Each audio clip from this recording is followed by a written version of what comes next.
Hello guys, magandang umaga uli. Nandito tayo ngayon sa ating backyard garden sa may taas ng aming rooftop. Ngayon ipapakita ko sa inyo ang ating mga tanim.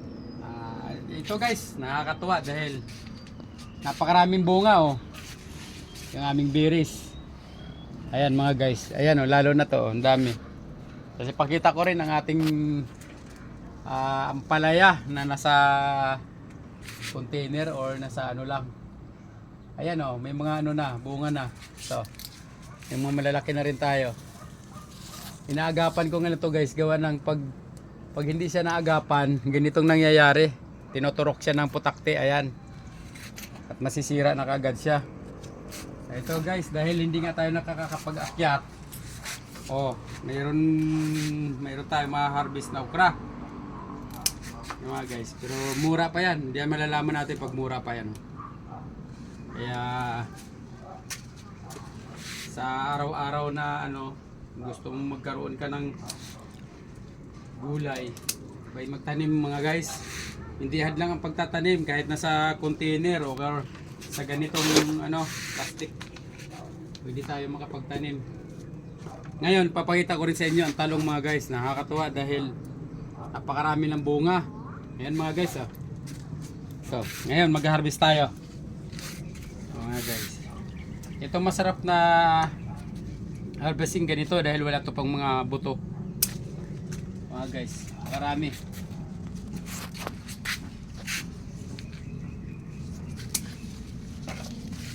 Ito.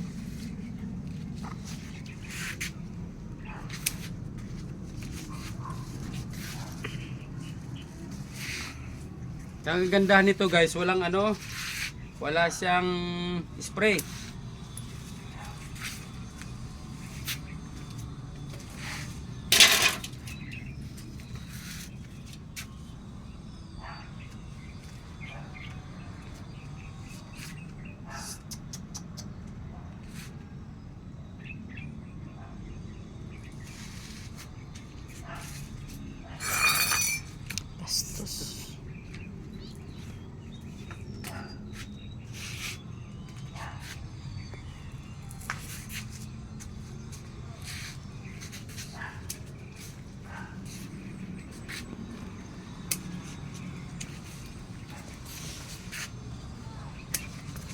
Kunin na natin itong mga ganitong ano kasi ano na siya, butchog.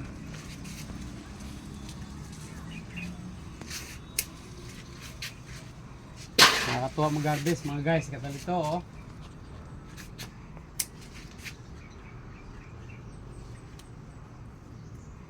Kesa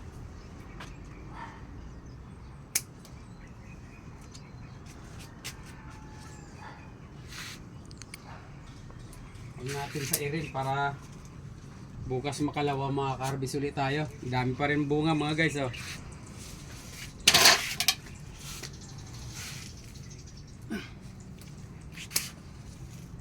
Ito guys.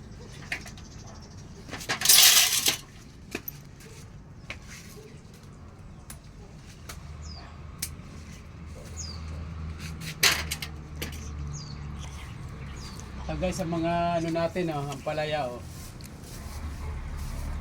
Nakakuha na ako dito, naka-harvest na ako nung nakaraan 3 piraso. Ayun, inulam namin.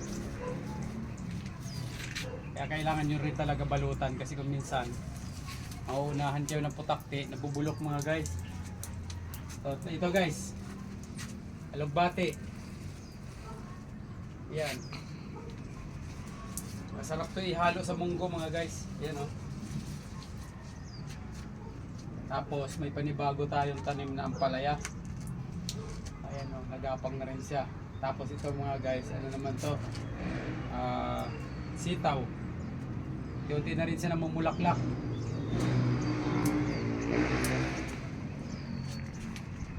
Ang sikreto lang nito mga guys, pag gusto nyo talaga na laging mamunga ang talong, pinuputol ang mga dahon para yung nutrients ng lupa ay hindi pupunta dyan. Hindi pupunta siya sa iba't ibang ano ng sanga para magbibigay ito ng maraming bunga. Na ito guys, pakita ko sa inyo yung mga tanim nating kuan. Ito batchoy. Mga guys, batchoy yan. Ngayon, makikita mo kung bakit ganyan ang kanyang ano dahil kulang nga siya sa abono. Kaya hindi naman tayo nag-apply ng abono. Kaya ganyan ang nagiging resulta, payat na matangkad siya. Pero kung yan ay sagana sa abono, mababa lang siya na mataba, butchog siya kumbaga. Dahil siguro nga dahil may tanim na biris ay kulang ang nutrients na napupunta sa kanila dahil dito pa lang ay inaagaw na siya. Ito mga guys, dapat ito pinaputol. Kung gusto magkaroon ng marami bunga uli yan, pinaputol para hindi siya masyado umagaw ng ano ng lupa, nutrients. Ayan, mga pitsay mga guys, dahil nagugulangan na, kailangan natin ito tanggalin. Ayan. At makapag-share tayo sa ano kasi hindi naman natin kayang kainin lahat to. Ayan guys,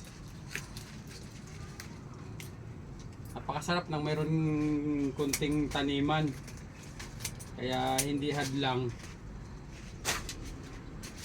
ang pag tatanim kung mayroon kang pagtataniman na mga container.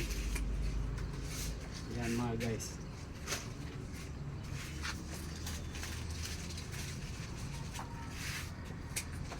tapos itong mga pinagtanggalan yan, tinatabi ko yan, at yan ay pag nabulok, fertilizer uli yan.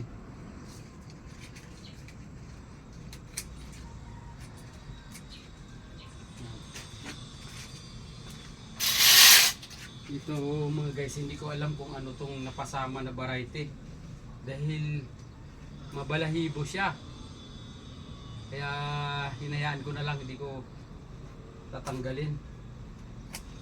Ayan ko lang yung mga dahon-dahon niya para yan mga batchoy. Yan o batchoy mga guys. Dari. Patchoy. Ito patchoy daw to. Ito pichay.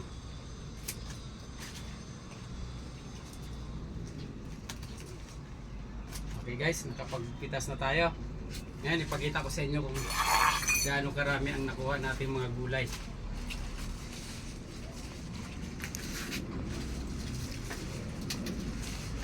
Ayan guys, talong tayo, maganda. Kaganda nito guys, walang mga turok. Wala siyang turok ng putakte dahil ang talong once na naturukan yan, ang ilalim niya nagkakaroon na siya ng uod. Meron tayong okra. Ayan mga guys, ang dami oh. Tapos meron pa tayong panghalo sa nilaga.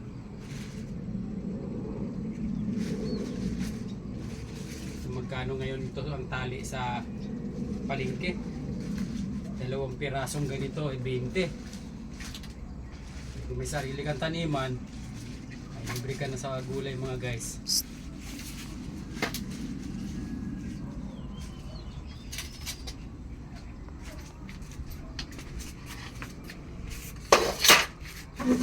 Guys, tingnan nyo, may mga luya pa rin ako nakatanim dito sa plastic. Yan matataba na siya. Ito mga damo yan. Ito naman ang papaya. Ito malapit na siyang mahinog mga guys. Nagbabalak ako na tanggalin ko na, kaso nga lang nanghinayang ko dahil kahit papano nagbibigay pa rin siya ng bunga. Siguro ito mga guys, bibiyakin ko siya, papahigain ko para hindi pa rin siya masayang. Magiging mababa lang siya.